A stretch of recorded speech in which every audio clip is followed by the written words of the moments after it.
where did the idea, I guess, become to like form the company that you have formed? And in a lot of ways, like I said, why is it considered right now one of the, if not the best retreats in the world for psychedelic treatment?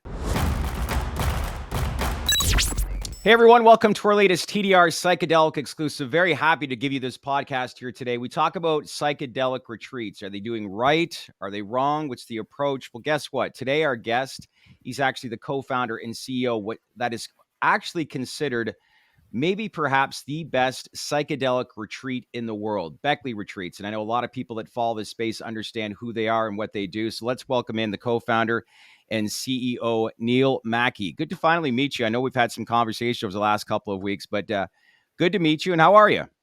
I'm great. I'm actually calling in from Jamaica, so enjoying the warmth and this beautiful property down here. I'm jealous. What's the temperature down there? Because that It's a nice low 80 today, low 80 and sunny.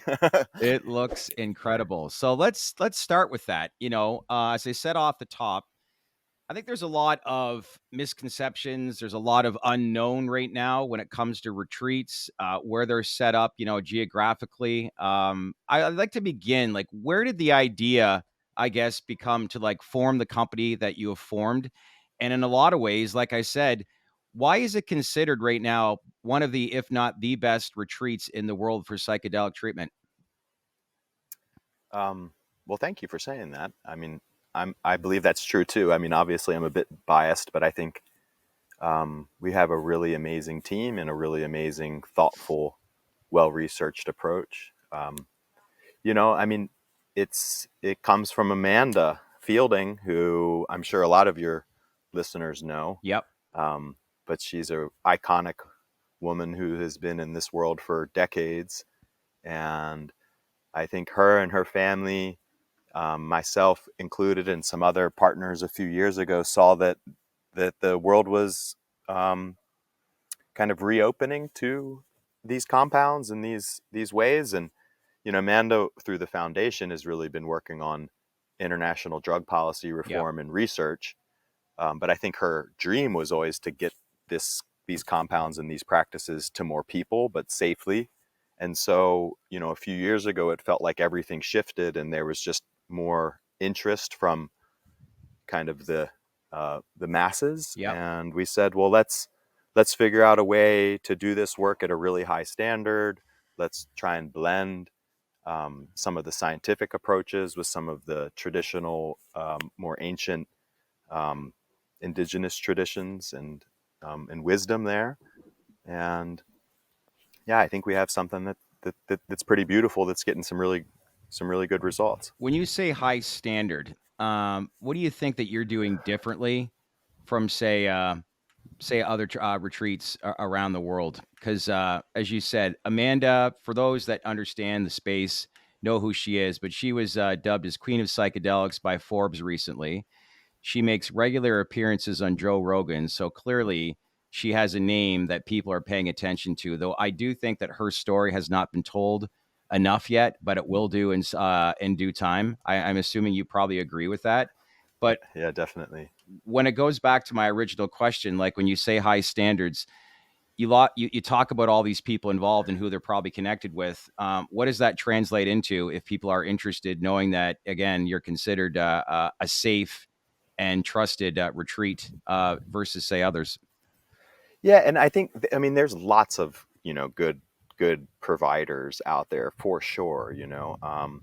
I think the things that we're focusing on is the preparation and the follow up for sure. And I think we've spent the last few years a lot of time and resources interviewing experts, experimenting with different approaches and techniques, going on different programs, and looked at a lot of um, different fields of study. So we looked at Western psychotherapy, we looked at adult learning, we looked Yeah. at habit change science, and we looked at what's best practices in some of the indigenous spiritual traditions. What are they doing in the medical kind of clinical model? And we said, hey, we can probably learn a lot from all of these different approaches, and we Smart. can kind of put something together. So I think that we've we've built a comprehensive program that really helps people make lasting change. You know, Mm. and we see these compounds as just tools that kind of create this opening, but then you need to do something with it, you know. And not only can you kind of reduce risk, but you can certainly get more out of it if you have take Yeah. people through like a structured approach and teach them things along the way and how to get the most out of them. And then, so there's, I think, some real value in how we approach the work. And then I think we have, you know, some of the best facilitators in the world, mostly because or partially because everybody loves Amanda and people want to kind of continue her legacy.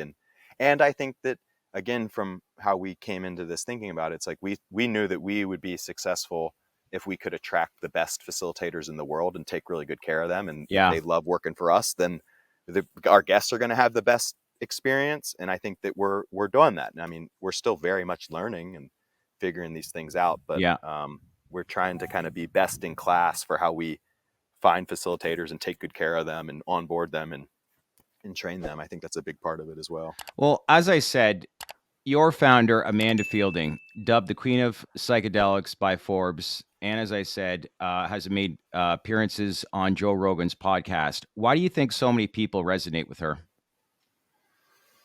Um, she has a heart of gold, you know, and she's brilliant. Um, but you know, the things that stick out with me for her was she had some mystical experiences in her childhood. So, Hmm. you know, 60 years ago, she's been doing this stuff for decades, and it was never about money. And it was never really about recognition. She was just doing this because she thought that the world could benefit from it. So it's been this like selfless service type of mindset. And I think people just rally around that. You know what Hmm. I mean? Now, she comes from a position, you know, where it's a bit of a luxury, you know, to come from a background where you can devote more of your time to service oriented projects. You know, a lot of the world is just trying to make ends meet. But she did decide to work on something that she really believed in and she thought was going to be good for the world. And I think people just celebrate that and are excited about it. And then if you spend time with her, she's hilarious. You know, she's this she's just a lovable, eccentric, creative, funny woman. You know, Yeah. she's like out of a movie. You know, it's like it really is a she's really a character. It's Well, beautiful. when I look at you, like how the two of you meet, because when I look at your background, you were part of the military, captain the U.S. Army Special Operations Second Ranger Battalion. You were deployed once to Iraq, twice to Afghanistan. We know how much veterans have definitely been impacted by trauma and PTSD. I think that's what's kind of opened up more and more people's eyes in this first initial stage of this industry. But how does a person like you, who's part of the military, meet Amanda and bring this whole idea to fruition?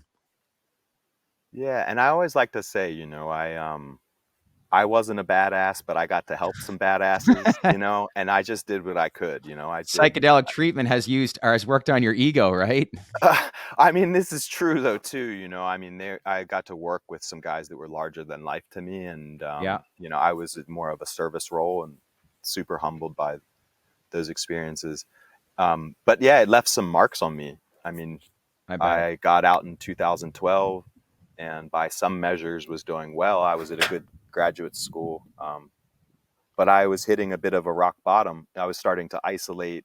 You know, I was having some of these issues from being in these high stress, traumatic environments, and I didn't have the tools to navigate them. And then I got introduced to meditation, and that has been really my kind of practice. And then this was about 10 years ago. I had some opportunities to try some psychedelic experiences, but in a controlled environment. And for me, it felt like they were accelerating what I was trying to do with meditation. And I Mm, still really believe that. And I so be then I had this handful of years where I studied meditation and, you know, really explored different spiritual traditions. And, you know, I have a bit of a math background. So coming at spirituality from a more math physics lens, you know, I kind of really re explored that. Um, and so I learned this kind of new way to live and was taking better care of myself. Um, But then I ended up back in the corporate world and kind of out of alignment. Yeah. So there was this kind of in between period, and then a handful of years ago, I I honestly I ended up in almost a bad a spot as I was coming out of the service, but it was because I was doing work that I didn't believe in, and I was in environments that weren't supportive of me. I was in the corporate hyper materialistic BS, and I'm looking around. I can relate At, to that. I can definitely yeah, relate many to that. can, right? And I'm looking around at a lot of my peers, and many of them come from families of means, and have impressive education.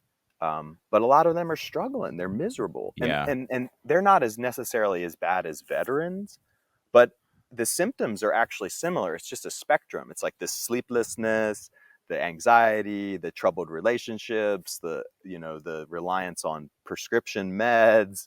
Um, But and I it's the was like, validation too. Like what we were talking before we even began. It's just like it's all about status and materialistic things right now in society. Not to mention it's tough to stay in the moment because we're now at a point where we got to create 7 to 10 second videos just to grab someone's attention. And I'm right. thinking you just brought up the idea of meditation.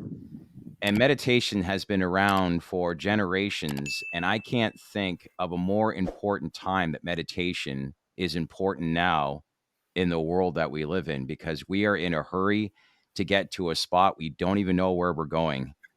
It's so And true. when we get there, I often say this in previous podcasts and I love it. I find sometimes psychedelics is basically taking the wrong turn down the right road.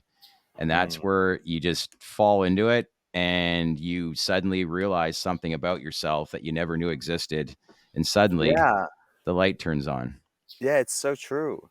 Um, Sometimes I compare these experiences to, sometimes you need, like for me, and there's this Rumi saying that I love. It's like when you're on your knees, it's a good time to pray. Sometimes you have these life crises that will break you, Yeah. but that is when you pay attention to things and you start to say, hey, am I on the right trajectory here? And for me, it was, a mental health crisis and a divorce that like forced me to get my attention.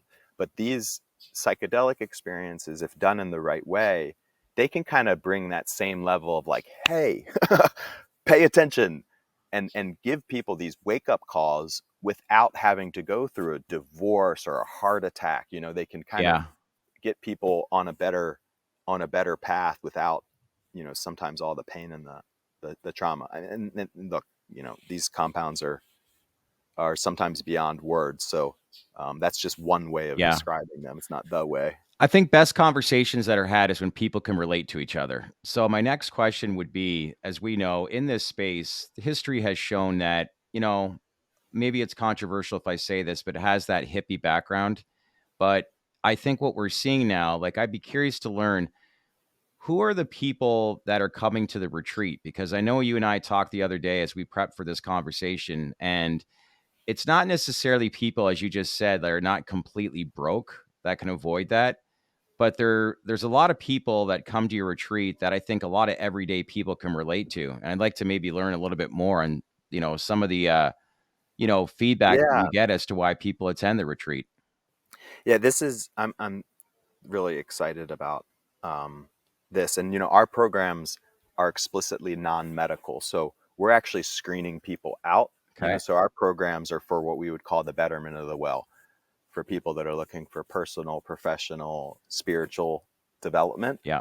And people that have kind of severe indications, we do our best to kind of point them to programs that are better suited for them. You just need a different level of infrastructure. And so, no, our guests that are coming down are, professionals. A Right. lot of them are well educated, white collar corporate professionals that are looking for more meaning Yeah. and looking to Once they improve their ach relationships, improves their creativity. The age is screening is leaning higher. I would say our average is probably in their 50s, but we've had programs with a 24-year-old and an 84-year-old, 86-year-old. wow. So it's pretty fascinating. We had a couple that came down, and they came for the wife's 80th birthday, and the husband was 86. And he had been a banker, and they had lived in London. They had 3 kids, and they'd lived this adventurous, colorful life, and they said it was the most meaningful thing that they've Wow. ever done. you know Wow. And now they stop drinking and they meditate together every No morning. kidding. I remember So I remember this story. It was Super Bowl 31. The Green Bay Packers were playing the New England Patriots, and I watched the whole story of the season. And at the end, when the Packers won, Brett Favre said, once you're at the top of the mountain and you've won it all, his first experience or reaction was, "This is it." yeah, yeah, And we really, and I try to tell this to myself too. The real, I think, prize is the journey as you grow. yeah. And that's what they say about living in the moment. So when you talk about white collar people that are looking for more meaning in life, how many times have you heard where these people achieve their goals and, as I said, get to that mountaintop and feel like this is it? Like, Oh, it's constant, right? Because those achievements, those things, they're just kind of momentary dopamine hits. yep, And but then you've got to find fulfillment in these things that are non-material, like relationships and spirit and connection with nature. And um, yeah, that's it's a bit of a fool's errand thinking you're going to find fulfillment and happiness kind of just getting more material things. Like we've really shown this scientifically, yeah, but it's an addiction. We get brought up. It's just the way the world works. We get brought up being told that um, if we become a consumer and we just get more things, that's what's gonna fill us up. But yeah, it's really not true. Most people, and look, I want to also level set that it's a luxury for us to be here talking about this. yeah, And some people don't have um, the luxury of being able to think about these kind of things, and we want to be able, we want to be able to make our programs even more accessible, so everybody has an opportunity to come through and do this work.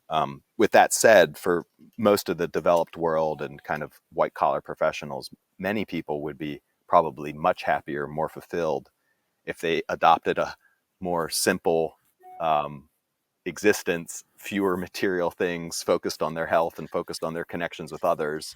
But it's there's these tensions, and we want to do things, but there's momentum and there's societal pressures, and it makes it hard for us to chart new courses without some help. yeah. I would think when people are, it's like an addiction.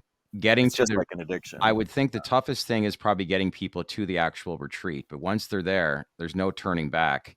And Amanda actually had some really good things to say to Joe Rogan on the podcast where she was explaining how the ego restricts the brain. Mm-hmm. And I would think a lot of people, probably a little bit of myself too, it's like you want to be driven, you want to succeed.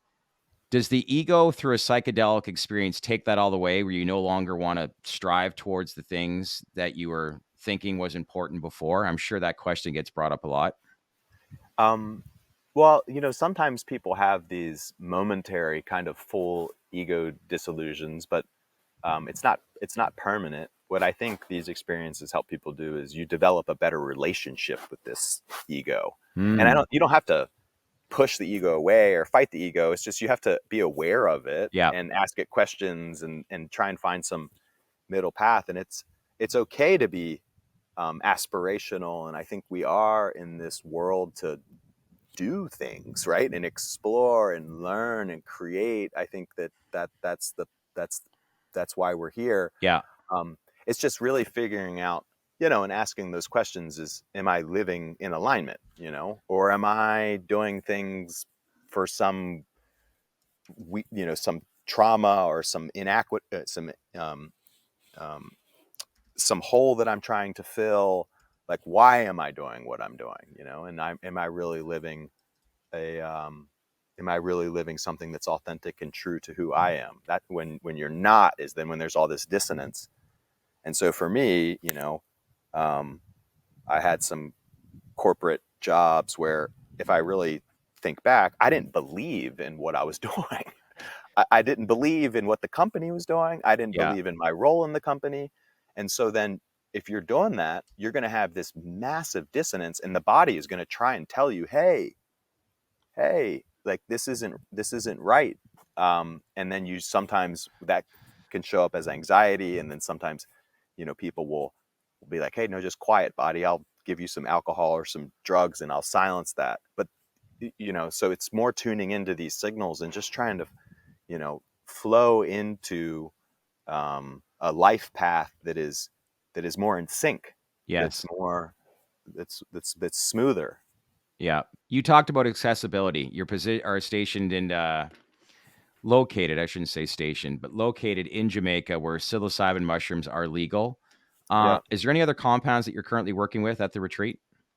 No, just naturally grown mushrooms Yeah. in Jamaica, and then we do programs in the Netherlands, and we use truffles there, but it's essentially the same plant. So There's just some. we segue to 2024, and there's a lot of rumors that the FDA will improve MAPS's MDMA protocol, which is going to open up the door for more opportunities. Do you eventually see yourself moving into the US market? Like, what does the future of mental health and mental health treatment look like in the US over the next 5 years?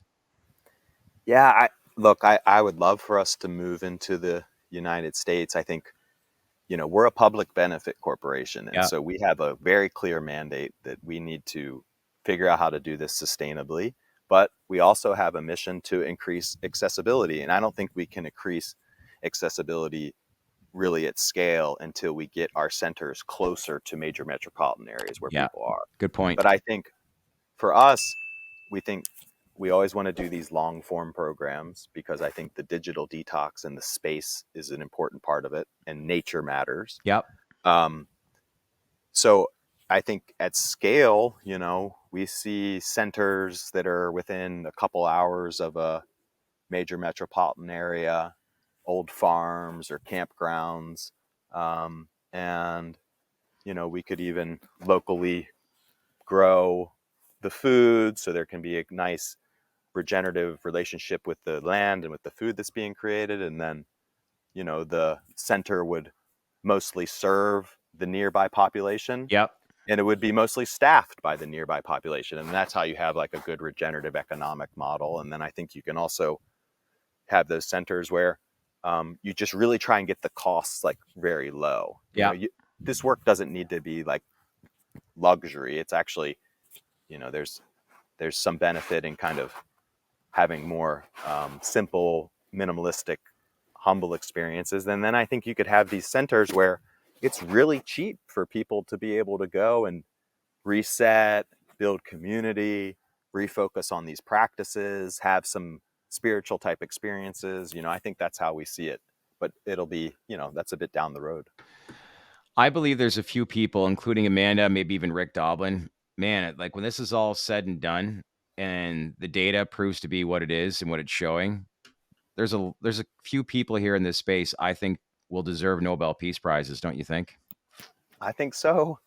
I have not seen anything yet that is as powerful as these compounds and some of these practices for getting peace Yeah. in individuals, right? And that's where it all starts.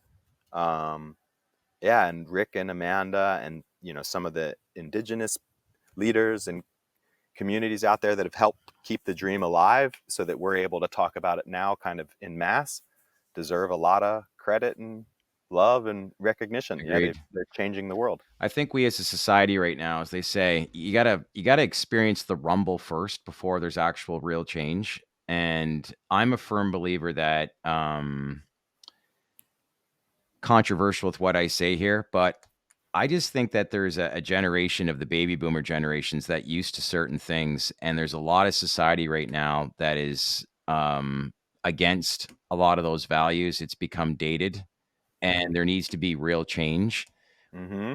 You know, when I look at some of these GOP debates for the presidential election, one of the guys that grabs my attention, whether you agree or disagree with him, he has valid points, is Vivek Ramaswamy. And Mm-hmm. he talks about how we need a new identity as a country. And that is so true. And it's It's not true. just Yeah. America, it's all over the world. And I do Yeah. think that we're going through so much unrest right now where that is the most opportunistic time where there's actually going to be real change around the corner. That's Yeah. what I believe, or at least I wanna believe, and what that looks like, who knows, but the world's gonna change a lot over the next 10 years, a lot. A lot. Yeah. No, you're right. I think we need a new American dream that is more based on connection and peace and love, it's not just stuff, you know, like bigger houses and faster cars it's just, it is not gonna fill us up. So, you know, teaching this next generation that there's another way to be and another way to live that is actually easier on the earth and will bring them more sustained fulfillment and happiness. Yeah. It's just convincing them of that and showing them that and giving them the experiences that let them feel that. Maybe change the hat from "Make America Great Again" to "Proud to be an American again." Yeah. Right? Yeah, we'd have to think about some better slogans for the United States, but Yeah. yeah, we uh, we need a But bit of a reset. Beckley Retreats, if people want to learn more, because I know you've got an incredible scholarship program as well. That's right. You want to Yeah, touch on that a little bit? yeah. We have open enrollment for scholarships on a quarterly basis. If you go to our website, you can find out how to apply for those scholarships. I mean, um, you know, we're doing what we can, um, kind of with self-funding it as an organization, but we're getting ready to go out and try and raise some additional dollars. So we're hoping to be able to expand that scholarship program in years to come. But the goal is to have a few scholarship spots on each program, and then next year we're doing a program specifically for Black women that's being led by our senior vice president of operations, Vian Morales, who's a lovely woman. And you know, we've done 2 fully funded programs for veterans in partnership with Imperial College London and Heroic Hearts. And so, yeah, I mean, that's what the team's really excited about. I mean, everybody's excited about doing this work at a high level, but I think everybody's also really excited about trying to be an example of Yeah. what a conscious business can be. You know, we can be sustainable and do really good work Yeah. and, you know, give back to the communities. And there's like a middle path, you know, you don't have to be you don't have to be at the extreme end of capitalism and only think about Yeah. maximizing margin, right? Like Yeah. and you don't have to be a, um, you know, the nonprofit world is not without its issues. You I need a mean, balance between both. But if you I can think lead the right way, we need more mission oriented companies like Patagonia's. You know, I mean, look at the veteran nonprofit world. There's 40,000 veteran nonprofits in the United States. is there really? Yeah, so from a donor's perspective, like how does that make any sense? They don't know where to go, and then there's no efficiencies. So, you know, the nonprofit world is not without major issues in terms of just like redundancy and overlap and confusion. And so, but then capitalism without controls and without heart is an utter disaster, right? We've seen that all over the Can't world. believe there's So 40,000 nonprofits. look it up. It's unbelievable, right? So I think there's more companies that need to sell a product or a service that the world needs, um, but that have real values and are trying to chart that middle path, you Yeah. know, and doing good things. And for me, that's what gets everybody really excited within our organization, you know, because they think that we're being an example of something that the world needs. So to me, it's like a win-win. It's just like good strategy, and it makes sense. You know, it's just like, come on, get on board. Well, it obviously helps with yourself and your background, and Amanda as well. With I would think with her influence, among others, and the appearances that she makes, definitely is going to grab the attention. But whether you're completely broke or not completely broke, if people actually want to learn more about the retreat itself, where do they find information about the retreat? Our website's good, and then you know we do twice weekly Q&As where people can come and just ask questions, and then welcome at beckleyretreats.com. I Okay. mean, we've got a good team that's super responsive and will respond to email questions. And yeah, we're super available to connect. This has been good, but would be great is to do something on location in Jamaica. So I'm going to speak to the crew and we got to set this up because I think 2024 is going to be a very telling year. And like I've said, we cover the cannabis space as well. We have to look at this as not having this big old comprehensive approach and getting everything across the line. Incremental, what's the first thing we look at? I think the first step in the right direction, if MDMA can get approved in 2024, it's a step in the right direction and it's only going to draw more attention and conversation, which is badly needed in this space right now, and not these headline stories about some pilot or co-pilot taking X amount of magic mushrooms and I giving it a know. bad image. I'm like, it's so I know. It's misled. ridiculous. It's And then ridiculous. you see the Fox News anchors basically like chirping and laughing, and I'm just like, It's all fun and I, games until you have a relative that suddenly is dealing with mental health and takes their life. Then shit yeah, gets real. yeah, yeah.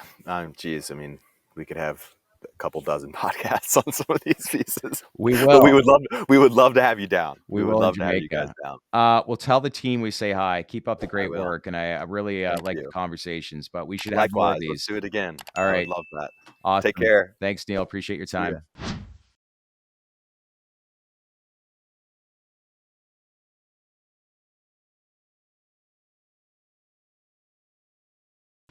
What is up, everyone? What'd you think of the video? Leave a comment below. And as usual, if you want to subscribe to our channel, then click on the link here. If you want to see more videos like this, then click on the link here.